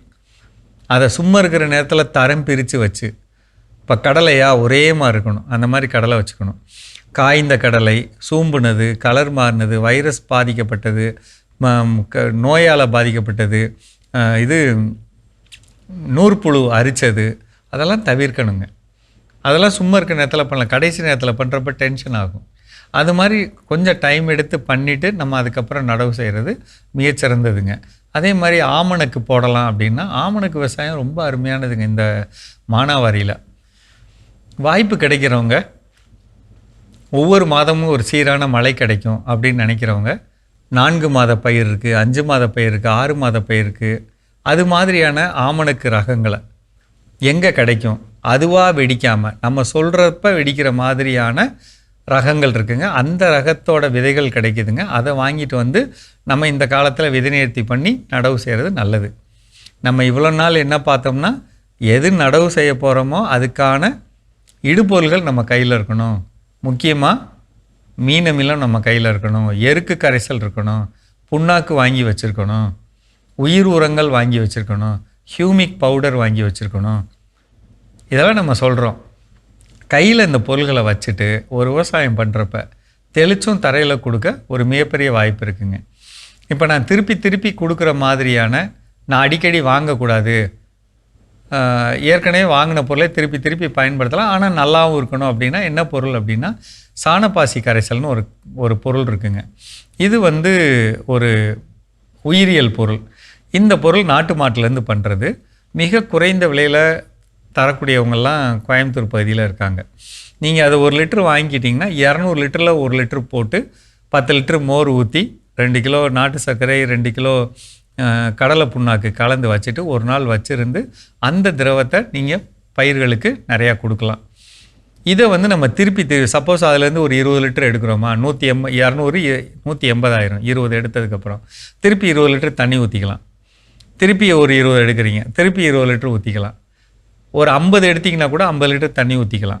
அந்த மாதிரி பண்ணுறப்ப நமக்கு ஒரே பொருள் மீண்டும் கிடச்சிக்கிட்டே இருக்க வாய்ப்பு இருக்குது. அதை நம்ம பயன்படுத்துகிறப்ப நமக்கு வெற்றி கிடைக்கும். இந்த சாணப்பாசி கரைசலில் இருக்கக்கூடிய ஒரு முக்கியமான சந்தோஷம் என்ன அப்படின்னா, அதில் வந்து பயிர்களுக்கு தேவைப்படக்கூடிய சாம்பல் சத்து நிறையா இருக்குது. தரையிலையும் தெளிச்சும் கொடுக்கக்கூடிய சாம்பல் சத்து இருக்குது. அப்போ இந்த சாம்பல் சத்து எதுக்கு தேவை? எல்லா பயிருக்கும் தேவை. தமிழ்நாட்டில் விளையக்கூடிய எல்லா பயிருக்கும் தேவை. உதாரணத்துக்குங்க, கரும்பு வந்து நார்மலாக நீங்கள் எல்லாருமே 50 டன் 60 டன் எடுக்கிறீங்க. 80 டன் சர்வசாதாரணமாக எடுக்கிறதுக்கு இது ரொம்ப உபயோகமாக இருக்கும். மரவள்ளி, நேற்று ஒருத்தர் சொன்னாருங்க, நம்ம நேயர் ஒருத்தர் 8 டன் தான் மரவள்ளி எடுத்திருக்காரு. ஆனால் பார்க்க பெருசாக இருந்துச்சுங்க, தக்க மாதிரி இருக்குங்க, வெயிட் இல்லைங்கன்னாரு. அந்த வெயிட்டு கிடைக்கிறதுக்கு தான் சாம்பல் சத்து முக்கியம். அதுக்கு தான் நான் இதை கொடுக்க சொல்கிறேன். 100 ரூபா தான் செலவு பண்ண போகிறோம். இந்த மாதிரி செய்கிறப்ப மிகச்சிறந்த வெற்றி கிடைக்கும். நீங்கள் கெமிக்கல்லே பண்ணிக்கங்க. அந்த கெமிக்கல்லே பண்ணாலும் இதை வந்து இடையில உபயோகப்படுத்திக்கலாம். அதை தான் சொல்ல வரேன். சரிங்களா? மீண்டும் சந்திப்போம்.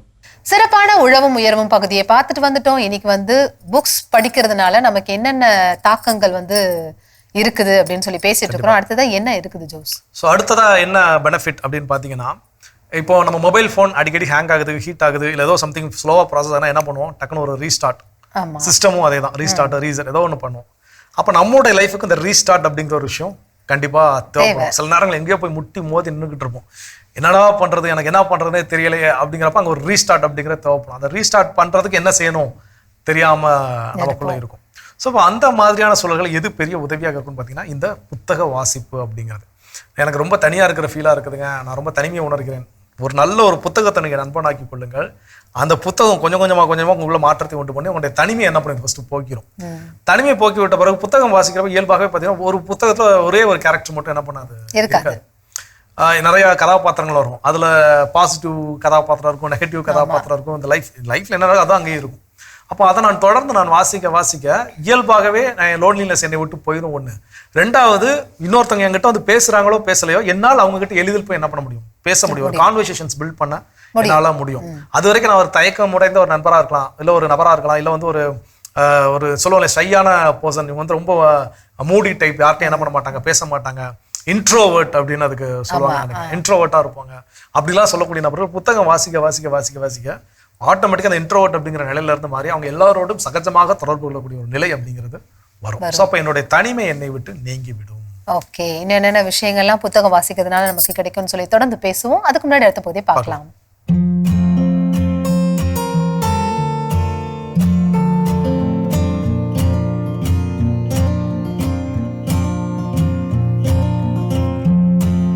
அன்பான மாதா தொலைக்காட்சி நேயர்களுக்கு வணக்கம். இன்றைய நிகழ்ச்சியில நம்ம ஹேர் கேர் பத்தி பார்க்கலாம். பொதுவா வந்து முடி உதிர்தல் ஒரு பிரச்சனை, அப்புறம் முடி நீளமா வளர்க்கல ஒரு பிரச்சனை, அடர்த்தி இல்ல இது ஒரு பிரச்சனை, அப்புறம் முடியில வெடிப்புன்னு ஒரு பிரச்சனை, அப்புறம் பொடுகு தொல்லை ஒரு பிரச்சனை, பேன் தொல்லை ஒரு பிரச்சனை, அப்புறம் வழுக்கை ஒரு பிரச்சனை, இந்த மாதிரி சொல்றாங்க. அடுத்தது யங்ஸ்டருக்கு, அதாவது 30 வயசுக்கு கீழே, சொல்லப்போனா 4-5 வயசுல இருந்தே இளநரை ஏர்லி கிரே ஹேர் இந்த பிரச்சனை இருக்கு. இதற்கெல்லாம் தீர்வு உண்டானா இருக்கு. இதற்கு நம்ம என்னென்ன சாப்பிடணும் அப்படிங்கிறத ஃபர்ஸ்ட் சொல்லிடலாம். இதுல ஒரு முக்கியமான விஷயம் என்னன்னா, உங்களோட உடல் ஆரோக்கியம் தான் உங்களோட தலைமுடி.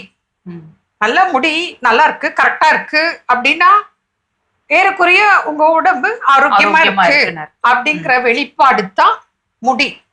அப்போ முடியில ஒரு பிரச்சனை இருக்கு, இஷ்யூஸ் இருக்கு அப்படின்னா உங்க உடம்புலயே சில பற்றாக்குறைகள், அதன் வெளிப்பாடு தான் முடி பிரச்சனை அப்படிங்கிறது முக்கியம். இப்போ நீங்க நான் இது சாப்பிட்றேன் அது சாப்பிட்றேன் எத்தனையோ சாப்பிட்றேன் அப்போ எனக்கு பிரச்சனைன்னு சொல்றீங்க. ஆனா அங்கே முக்கிய காரணம், நீங்க சாப்பிட்ற சாப்பாட்டுல உங்களுக்கு தேவையான விட்டமின் மினரல்ஸ் உங்க பாடிக்கு எவ்வளவு தேவையோ அது அங்க கிடைக்கல, உங்க பாடிக்கு கிடைக்கல, போதுமானதா சப்ளை இல்லை. அதனால நீங்க என்ன பண்றீங்க, இந்த வெளிப்பாடுக்கு ட்ரீட்மெண்ட் தேவை அப்படிங்கிறீங்க. அப்பதான் நம்ம உங்களுக்கு அந்த உணவு plus medicines plus hair oil, hair pack இந்த மாதிரி எல்லாம் நம்ம கொடுக்குறோம். இந்த வகையில என்ன அப்படின்னாக்க, இப்ப இளநரை தொடர்ந்து ட்ரீட்மெண்ட் எடுத்தா நிச்சயமாக இளநரை போயிடும், மாறும், சரியாயிடும். அதே போல முடி உதிர்தல் ஒரு 4-5 டெய்லி கொட்டுதுன்னா அது நார்மல், அது பிரச்சனை இல்லை. இதே அதிகமா கொத்தா கொட்டுது, 30, 50, 100 கவுண்ட்லெஸ் பல்கா கொட்டுது அப்படின்னா அப்போ வீக்னஸ். இது இல்லாம சில நோய்களின் தாக்கத்தினால கூட ஹேர் ஃபால் வரலாம். அனிமிக் இருந்தா வரலாம், கேன்சர் இருந்தா வரலாம். சில வகையான ட்ரீட்மெண்ட் கொடுக்குற நேரத்துல அந்த மருந்தோட சைடு எஃபெக்ட்னால முடி உதிர்தல் இருக்கலாம். அப்புறம் சரியாயிடும், திரும்ப சரியா நல்லா வரும். அந்த பொறுமையும் நம்பிக்கையும் உங்களுக்கு இருக்கணும். இப்போ இளநரை, அதுக்கு வந்து நல்ல சத்தான உணவுக்குள்ள என்னென்ன சாப்பிடணும்னு சொல்றோம். அதுக்கு ஹேர் ஆயில் இருக்கு, ஹேர் பேக் இருக்கு, அது அந்த ஸ்ட்ரென்தன் காக்க கொடுத்து ஹேர் பெற்று கொஞ்சம் மசாஜ் பண்ணணும். அது இல்லாம சில எக்ஸசைசஸ் இருக்கு முடிக்குன்னு சொல்லி, அதை சொல்லி தரும்போது உங்களுக்கு அந்த இளநரை சரியாயிடும். ஆனா ஒரு மினிமம் ஒரு 10 months ஆகுது தேவைப்படும், 1 year வச்சுக்கோங்க. அப்படி ஃபாலோ பண்ணாதான் அந்த இளநரை சரியாகும். அடுத்தது பொடுகு தொல்லை. பொடுகு தொல்லைக்கு இருக்கு, அதுக்கு பொடுகுக்கு ஹேர் பேக்கே இருக்கு. அது போட்டு நீங்க ஒரு 10 நிமிஷம் மசாஜ் செஞ்சுட்டு நீங்க தண்ணி தெளிச்சு தேய்ச்சிங்கன்னா அதுவே உங்களுக்கு ஷாம்பு போல இருக்கும், குளிர்ச்சியா ஃபீல் பண்ணுவீங்க. அதை அப்ளை பண்ண உடனே உங்களுக்கு ஒரு சில்லுன்ற உணர்வு, ஒரு பெட்டர் ஃபீல் தெரியும். அதுக்கு சில்லுன்னு குளிர்ற மாதிரி வராது, ஐஸ் மாதிரி கிடையாது, ஆனா அந்த ஃபீல் தெரியும், கூலிங் எஃபெக்ட் தெரியும். அது உங்களுக்கு அது தண்ணி தெளிச்சா அதுவே hair pack come hair wash, அது உங்களுக்கு பொடுகு போயிடும். ஜென்ரலா வீக்னஸ், முடி ரொம்ப கொட்டுது, அடர்த்தி இல்ல, இதுக்கு ஒரு பேக் இருக்கு. அதை போட்டு ஒரு ஜென்டில் மசாஜ் 10 minutes கொடுத்துட்டு நீங்க அது ஒரு 1/2 hour மினிமம், இல்ல 20 minutes மினிமம் இருந்துட்டு, இல்ல உங்களுக்கு 1 hour 2 hours இருக்க முடியும்னா இருக்கலாம், தப்பு இல்லை. அதுக்கப்புறம் நீங்க அதையும் தண்ணி தெளிச்சு வாஷ் பண்ணா உங்களுக்கு அதுவும் ஷாம்பு போல அதுவே கிளீன் ஆயிடும். அதாவது பேக்கம் வாஷ் அது போல நம்ம கொடுக்குறோம். அது இல்லாம ஹேர் ஆயில் இருக்கு. இளநரைக்கு தனி ஹேர் ஆயில், முடி உதிரத்துக்கு தனி ஹேர் ஆயில், அதுல தான் நம்ம பேஷண்ட்க்கு கொடுத்துட்டு இருக்கோம். இதோட கூட பயிற்சிகள் சொல்லித்தரோம். முடி வளர்றதுக்கு என்னென்ன பயிற்சிகள் அப்படிங்கிறத நீங்க வரும்போது சும்மா 5 மினிட்ஸ் ஒரு 5 ஸ்டெப்ஸ் அவ்வளவுதான். அதை நீங்க தொடர்ந்து ஃபாலோ பண்ணணும். என்னென்ன சாப்பிடணும், என்ன நீங்க அவாய்ட் பண்ணணும் அப்படிங்கிறது முக்கியமா லிஸ்ட் கொடுக்குறோம். சாப்பிட்றது ஓரளவுக்கு சிலது உங்களுக்கு தெரியும், இருந்தாலும் பலது நாங்க சொல்லித்தரோம். அதுல பாத்தீங்கன்னா ஸ்வீட் பட்டுட்டோம், டெய்லி ஒரு பீஸ் கண்டிப்பா சாப்பிடணும். கருவேப்பிலை, நெல்லிக்காய், பாதாம் இதெல்லாம் உங்களுக்கு தெரிஞ்சதுதான். இன்னும் சிலதெல்லாம் இருக்கு, அது லிஸ்ட்ல கொடுக்குறோம். அவாய்ட் பண்ண வேண்டியது முக்கியமா tea, coffee, sugar, jam, sauce, pickle, maida product நீங்க அவாய்ட் பண்ணணும். மற்றபடி ஒன்றும் இல்லை, நிறைய சாப்பிட்றது தான் இருக்கு, அது லிஸ்ட் கொடுக்குறோம். ஆக மொத்தம் தலையாய பிரச்சனை உங்களுக்கு தீர்றதுக்கு வழிமுறைகள், வாய்ப்புகள் நிறைந்திருக்கு. தேவைப்படுறவங்க தொடர்பு கொள்ளலாம். மீண்டும் நாளை சந்திப்போம். நன்றி. அன்னை மரியே வாழ்க. அருமையான நம்ம ஒரு பகுதி பார்த்துட்டோம். நிகழ்ச்சியோட நிறைவுக்கும் வந்தாச்சு. இன்னைக்கு நாள் மகிழ்ச்சியோட பேசிட்டு இருக்கிறோம். புத்தக வாசிப்பினால் கிடைக்கக்கூடிய நன்மைகள் ஃபைனலாக என்ன சொல்றாங்க? ஃபைனலாக ரொம்ப ரொம்ப முக்கியமான ஒரு விஷயம், இந்த புத்தகம் வாசிக்கிறதுனால நமக்கு கிடைக்கும் அப்படின்னு சொல்றாங்க. நம்மளாலே நமக்குள்ள ஒரு சேஞ்சஸ் நடக்குது, ஒரு நல்ல சேஞ்சஸ், நல்ல விதமான ஒரு சேஞ்சஸ் நமக்குள்ள நடக்குது அப்படிங்கிற ஒரு விஷயத்த நம்மளால தெரிஞ்சுக்க முடியும். ஏன்னா அதுதான் நம்ம ஏற்கனவே அந்த கேரக்டரா மாறி இருப்போம், நிறைய அந்த கேரக்டரா நம்ம பேசுவோம், டான்ஸ் ஆடுவோம், இல்ல என்ன பெனிஃபிட்ஸ், அதாவது என்ன குவாலிட்டி அவங்க வச்சிருக்காங்க அந்த குவாலிட்டி நம்ம வளர்த்துக்குவோம். அது மாதிரி நிறைய விஷயங்கள் பொறுமையா நம்ம வந்து அந்த விஷயத்த ஹேண்டில் பண்ணுவோம். அப்புறம் இந்த சொல்யூஷன் மேக்கிங்கா இருக்கும், டெசிஷன் மேக்கிங் வந்து ரொம்ப இம்ப்ரூவலா இருக்கும் அப்படின்னு சொல்லி சொன்னோம் இல்லையா. அந்த மாதிரி நிறைய விஷயங்கள் நமக்குள்ள அந்த சேஞ்சஸ் வந்து அதாவது நம்ம நோட்டீஸ் பண்ணாலும் சரி, நோட்டீஸ் பண்ணலாம்னாலும் சரி, இத்தகைய மாற்றங்கள் நமக்குள்ள நிகழ்ந்து கொண்டேதான் இருக்கும். பெரிய பெரிய ஆளுமைகளுடைய வாழ்க்கை வரலாறுகளை எடுத்து படிக்கின்ற பொழுது அவங்க எப்படிப்பட்டவங்களா இருந்திருக்காங்க அப்படிங்கிறப்போ, இப்போ பெருந்தலைவர் காமராஜர் அவருடைய வாழ்க்கை வரலாறு எடுத்து பார்த்தோம்னா, இந்த மேன் ஆஃப் சிம்பிளிசிட்டி, ரொம்ப எளிமையா எப்படி வாழ முடியும், அவர் பால் ஈர்க்கப்பட்டவங்க நமக்கு இயல்பாகவே என்ன பண்ணுவோம், சரி அந்த மனுஷனே என்ன சிம்பிளாக தானே இருக்கார், நமக்கு எதுக்கு பெரிய ஆடம்பரமான செல்ஃபோன் தேவை, ஆடம்பரமான இந்த பொருட்கள் தேவை, தேவைக்கு எது தேவையோ அதை மட்டும் வச்சுக்குங்கிற ஒரு மனநிலைக்கு டிஃபால்ட்டாக என்ன பண்ணிடுவோம் வந்துடும். சில நேரங்கள் நம்மையும் அறியாமல் அதை என்ன பண்ணுவோம், கடைபிடிக்க தொடங்கிடுவோம். அந்த அளவுக்கு நம்ம லயத்து போயிட்டோம், அதில் மூழ்கிட்டோம் அப்படின்னா. இப்போ நேதாஜி சுபாஷ் சந்திர போஸ் இல்லை இன்னும் இது போன்ற பெரிய பெரிய மாவீரர்களுடைய வரலாறுகளை எடுத்து படிக்கின்ற பொழுது நமக்குள்ள நம்மையும் அறியாமல் ஒரு வீரம், அது வரைக்கும் பயந்தாங்குழியா இருக்கும், இருட்டில் போறதுக்கு பயப்படுவோம், தனியாக எங்கேயும் போறதுக்கு பயமா இருக்கும். ஆனா அவங்களுடைய வாழ்க்கை வரலாறுகளை படித்த பிறகு நமக்கு அந்த இருட்டை கண்டு பயமோ, தனிமையை கண்டு பயமோ எதுவுமே நமக்கு இருக்காது. என்னாலும் பார்த்துக்கலாம் அப்படிங்கிற ஒரு மைண்ட் செட்டுக்கு என்ன ஆயிருப்போம் அப்படின்னா வந்திருப்போம். ஸோ அதுதான் இந்த புத்தக வாசிப்பினால் நமக்கு தெரியாமலே நம்மோல் நடக்கக்கூடிய நல்ல நல்ல மாற்றங்கள். ஸோ இன்னும் எப்பவுமே சொல்லுவேன், இந்த புத்தக வாசிப்பினால் எவ்வளோ பெனிஃபிட்ஸ் இருக்குது. ஒவ்வொரு முறையும் பேசுகின்ற பொழுது ஏதோ கொஞ்சத்தை மட்டும் தான் நம்மளால நம்ம டச் பண்ணி இதெல்லாம் இருக்குதுன்னு சொல்ல முடியும். இந்த நிறைய ஆதாயங்கள் இருக்கின்றது. அதை புத்தகம் வாசித்த ஒரு நபரால் மட்டும்தான் அந்த விஷயத்தை வந்து உணர்ந்து கொள்ள முடியும். இவ்வளோ விஷயங்கள் பேசியிருக்கோம் அப்படின்னா அந்த வாசிக்கக்கூடிய நபர்களுக்கு ஆமா இல்லை நானும் ஃபீல் பண்ணியிருக்கேன்ல அப்படிங்கிற உணர்வை அவங்களுக்கு அதால் கொடுக்க முடியும். ஸோ அந்த வகையில் இன்னைக்கு மகிழ்ச்சியான நாள். இந்த மகிழ்ச்சியோடு இன்னைக்கு யார் யாரெல்லாம் விழா கொண்டாடுறாங்கிறத நம்ம பார்க்கலாம். ஓகே.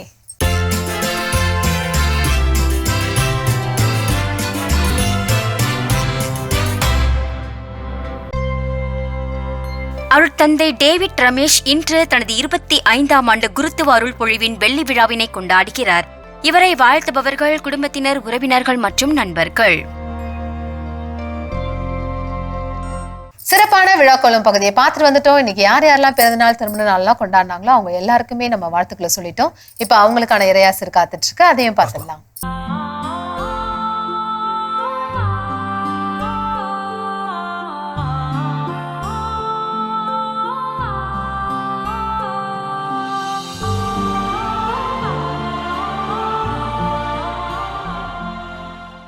என் அன்பிற்கினிய மாதா தொலைக்காட்சி நேயர்களே, உங்கள் அனைவருக்கும் ஆண்டவர் இயேசுவின் இனிய நாமத்தில் எனது அன்பான காலை வணக்கத்தை தெரிவித்துக் கொள்கிறேன். இன்றைய நாளுக்கான இறைவார்த்தை லேவியர் நூல் 26:4. ஏற்ற காலத்தில் மழையை நான் பொழியச் செய்வேன், வயல் தன் பலன்களை தரும், நிலத்தின் மரங்கள் தங்கள் கனிகளை தரும் என்பதாகும். லேவியர் நூல் 26:4 சொன்னது போல தக்க காலத்தில் நான் மழையை பொழியச் செய்வேன், நல் விளைச்சலை உங்களுக்கு அருளுவேன் என்று கடவுள் பல நூறு ஆண்டுகளுக்கு முன்பாக கொடுத்த வாக்குறுதியை ஒவ்வொரு ஆண்டும் கடைபிடித்து வருகிறார், நிறைவேற்றி வருகிறார்.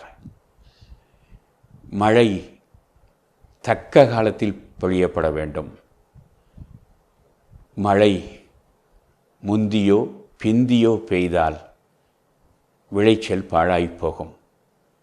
ஆனால் கடவுள் தேவையான காலத்தில் தேவையான அளவு மழை நீரை பொழியச் செய்து அதற்கு ஏற்ற சூரிய ஒளியையும் காற்றையும் கொடுத்து நல் விளைச்சலை தருகிறார். எனவே இந்த ஆண்டு கடவுள் கொடுத்த நல்ல விளைச்சலுக்காக தொடர்ந்து நாம் உணவு பஞ்சமின்றி மகிழ்ச்சியோடு வாழ்வதற்கு இறைவன் செய்த நன்மைக்காக நன்றி கூறுவோம். மன்றாடுவோமாக. அன்பின் ஆண்டவரே, நீர் எங்களை அன்பு செய்கிறீர் என்பதனை நீர் எங்களுக்கு தருகிற கொடைகள் வழியாக நாங்கள் அறிகிறோம். குறிப்பாக நல் விளைச்சலை எங்களுக்கு ஆண்டுதோறும் கொடுக்கிறீர். எங்களுக்கு தேவையான உணவை நாங்கள் பெறுவதற்கு நீரே அருள் புரிகிறீர். எனவே இந்த ஆண்டு உழவர்களும் ஏனையோரும் மகிழும்படி நல் விளைச்சலை கொடுத்ததற்காக நாங்கள் நன்றி கூறுகிறோம். தொடர்ந்து எங்களுக்கு தேவையான அனைத்தையும் அதனதன் காலத்தில் எங்களுக்கு கொடுத்து எங்களை ஆசீர்வதிக்க வேண்டுமாய் எங்கள் ஆண்டவரும் உம் திருமகனும் ஆகிய கிறிஸ்து வழியாக உம் பாதம் பணிந்து மன்றாடுகிறோம் வல்லபிதாவே. ஆமென். எல்லாமுள்ள இறைவன் தந்தை, மகன், தூய ஆவியார் உங்களை ஆசீர்வதிப்பாராக. ஆமென். மிகச்சிறப்பு. நம்ம அன்பாயரோட இறையாசர் நம்ம அனைவருக்கும் நிறைவாக கிடைச்சிருக்குது. இந்த மகிழ்ச்சியோடு இன்றைய நாளில் கற்றுக்கொண்ட மிக சிறப்பான ஒரு பாடம் புத்தக வாசிப்பினால் கிடைக்கக்கூடிய நன்மைகள். குறிப்பாக இன்றைக்கி வந்து வேர்ல்டு புக் காப்பிரைட்ஸ் டே. ஸோ அந்த நாளில் புத்தகத்தினால் கிடைக்கக்கூடிய ஆதாயங்கள், தாக்கங்கள், நம்மோடு ஏற்படுத்தக்கூடிய தாக்கங்கள் என்னென்ன, இதெல்லாம் நம்ம தெரிஞ்சிருக்கிறோம். நிச்சயமாக இந்த வாசிப்பை நாம் தொடர்ச்சியாக நம் வாழ்வில் கைக்கொள்கின்ற பொழுது நம்முடைய வாழ்க்கையில் எண்ணற்ற நல்ல மாற்றங்களை நம்மால் பெற்றுக்கொள்ள முடியுங்கிறதுக்கு எந்த ஒரு சந்தேகமும் நமக்கு தேவையில்லை. ஸோ அந்த வகையில் புத்தக வாசிப்பை நாம் தொடங்குவோம். நல்ல சிந்தனை கொடுத்த கடவுளுக்கு நன்றி சொல்லி இன்னைக்கு நம்ம நிகழ்ச்சி நிறைவு செய்து நாளை இனிதி தொடங்கலாம். ஓகே, அன்பார்ந்தவர்களே, நல்ல புத்தகங்களை கைக்கொள்வோம், நலமுடன் வாழ்வோம், மகிழ்ந்திருப்போம் என்ற இந்த ஒரு சிந்தனையோடு இன்றைய கடவுள் வணக்கம் நிகழ்ச்சியை நாங்கள் நிறைவு செய்கிறோம். இந்த நாள் இனிய நாளாக அமைய மாதா தொலைக்காட்சியின் வாழ்த்துக்களும் ஜெபங்களும். மீண்டும் உங்களை கடவுள் வணக்கம் நிகழ்ச்சியில் சந்திக்கும் வரை உங்களிடமிருந்து விடைபெறுகின்றோம். இயேசுவுக்கே புகழ். மரியே வாழ்க. நீ ஆர்ட்ஸ் தானடா படிச்ச, எப்படி ஐடில வேலை பார்க்குற? எந்த டிகிரினாலும் பரவாயில்லண்ணா. சென்னையில் இருக்க எஸ்எல்ஏ ஐடி ட்ரைனிங் இன்ஸ்டியூட் தான் நான் ட்ரைனிங் எடுத்தேன். மாதம் 30,000 சம்பாதிக்கிறேன். சூப்பர்டா. For IT training and placement, contact 8870767784.